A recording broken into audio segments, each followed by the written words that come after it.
Halo, Assalamualaikum warahmatullahi wabarakatuh. Kembali lagi dengan channel kami, Utusam Waterproofing Indonesia. Kali ini kami akan menjawab pertanyaan dari Kak Afif Rizky. Kalau retaknya sudah lebar, cukup coating aja aman nggak? Jawabannya tidak atau kurang maksimal. Kenapa sih? Karena coating tidak cukup menutup ya untuk yang sudah lebar retakannya aja. Solusinya apa? Solusinya dengan diinjeksi atau disuntik betonnya. Karena kan lebar pasti sudah ke kedalamannya sudah parah, maksudnya kalau udah kelihatan retak. Jangankan retak lebar, retak rambut aja ini kategori coating ini kurang kurang apa ya kurang maksimal, harus diinjeksi beton. Apalagi yang retakannya cukup lebar, ini wajib sekali untuk disuntik atau diinjeksi betonnya supaya apa ya supaya rapat lagi di dalamnya. Seperti itu, tidak ada rongga-rongga yang menyebabkan nanti bertambah parah. Karena apa? Karena udah kalau retak ini pasti kan yang pertama pasti tulangannya akan terkena paparan langsung air hujan, cuaca dan lain-lain, ini akan karat atau besinya akan menjadi korosi teman-teman ya. Jadi kalau udah retaknya udah kelihatan nih, wajib sekali untuk diinjeksi beton. Nah, untuk harga injeksi berapa sih? Harga injeksi beton di kami ini free atau gratis teman-teman ya, tidak ada biaya tambahan untuk injeksinya. Jikalau teman-teman menggunakan jasa kami yaitu Sam Waterproofing. Nomornya berapa sih untuk info tanya-tanya dan lain-lain? Nomornya di 0821 3435 8787 ya teman-teman ya. Mau disurvei, mau apa pertanyaan lain, monggo silahkan langsung saja tanya ke kami. Untuk pertanyaan tidak ada biaya kok, gratis selama kami tidak ada kerjaan atau kami tidak sedang sedang di lapangan, pasti akan langsung kami jawab chat tersebut. Tapi apabila lama jawabnya ya mohon dimaafkan ya. Mungkin biasanya kami sedang tanggung kerja atau dan lain.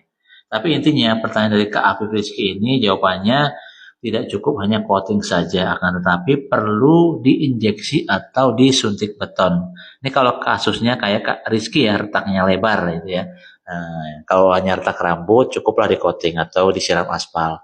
Tapi di kami ini mohon diperhatikan teman-teman ya, di kami ini mau retak rambut, mau retak yang lebar pasti akan kami injeksi.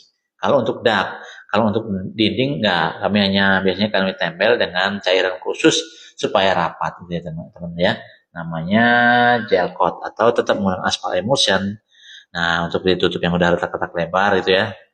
Nih kami tutup untuk dinding karena kan tidak bisa ya dinding tinggi diinjeksi ini untuk saat ini alatnya belum memadai. Cuma nanti ke depan kita nggak tahu. Nah itu ya teman-teman ya. Semoga pertanyaan dapat terbantu Kak Afif Rizky. Begitu ya teman-teman ya. Terima kasih. Baik, di sini akan kami ulang ya. Apa sih sebenarnya waterproofing itu? Waterproofing adalah metode atau proses untuk membuat suatu permukaan menjadi kedap air sehingga air tidak bisa meresap atau menembus ke dalam struktur bangunan. Nah, itu teman-teman ya. Biasanya waterproofing digunakan pada bagian bangunan yang sering terkena air atau hujan. Nih contoh nih area yang membutuhkan waterproofing. Biasanya itu dak beton atau atap beton ya teman-teman ya. Dinding gedung atau dinding rumah atau lain-lain lah ya. Nah, bagian dak ini biasanya bagian ini paling sering bocor karena terkena hujan dan panas setiap hari. Tanpa waterproofing, air bisa meresap lewat retakan rambut dan lain-lain. Ini untuk dak beton, atap beton maupun dinding ya teman-teman ya. Nah yang kedua apa saja sih yang membutuhkan waterproofing? Yang kedua itu kamar mandi. Nah area shower dan lantai kamar mandi kan wajib nih dilapisi waterproofing supaya apa? Supaya air tidak merembes ke bawah dan menyebabkan plafon bocor. Nah yang ketiga biasanya area apa aja sih yang butuh waterproofing? Nah yang ketiga ini biasanya kolam renang teman-teman. Jadi tanpa waterproofing, air kolam bisa meresap keluar dan menyebabkan keretakan struktur. Nah, itu dia ya. Jadi area mana aja yang perlu di waterproofing. Dak beton, atap beton, dinding, kubah, nah dan lain-lain ya. Kamar mandi, kolam renang, atap dan lain-lain yang perlu di waterproofing. Nih jenis-jenis waterproofing umum nih yang digunakan apa aja sih?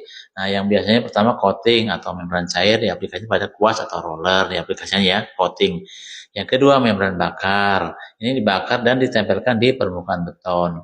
Yang ketiga integral waterproofing, nah ini dicampur langsung ke dalam adukan beton, ini biasanya dicampur langsung ya teman-teman ya. Nah yang keempat ini injeksi waterproofing, nah untuk mengatasi retakan yang sudah bocor. Nah, yang kelima ini dengan menggunakan aspal cair atau aspal emulsi ini terbaru itu yang kami gunakan. Nah, kenapa sih waterproofing penting? Nah, yang pertama pasti untuk mencegah kebocoran, yang kedua melindungi struktur bangunan, yang ketiga menghindari jamur dan lembab, yang keempat menghemat biaya perbaikan jangka panjang. Nah, itu teman ya. Kalau dijelaskan sederhana begini, waterproofing itu seperti jas hujan untuk bangunan, itu melindungi supaya tidak bocor. Nah, itu ya teman-teman ya. Untuk info lengkap, teman-teman bisa langsung menghubungi kontak kami di nomor 0821 3435 8787 untuk tanya-tanya mengenai jasa waterproofing, harga jasanya, dan lain-lain. Oke teman-teman ya, terima kasih. Sampai jumpa di video-video kami berikutnya. Wassalamualaikum warahmatullahi wabarakatuh.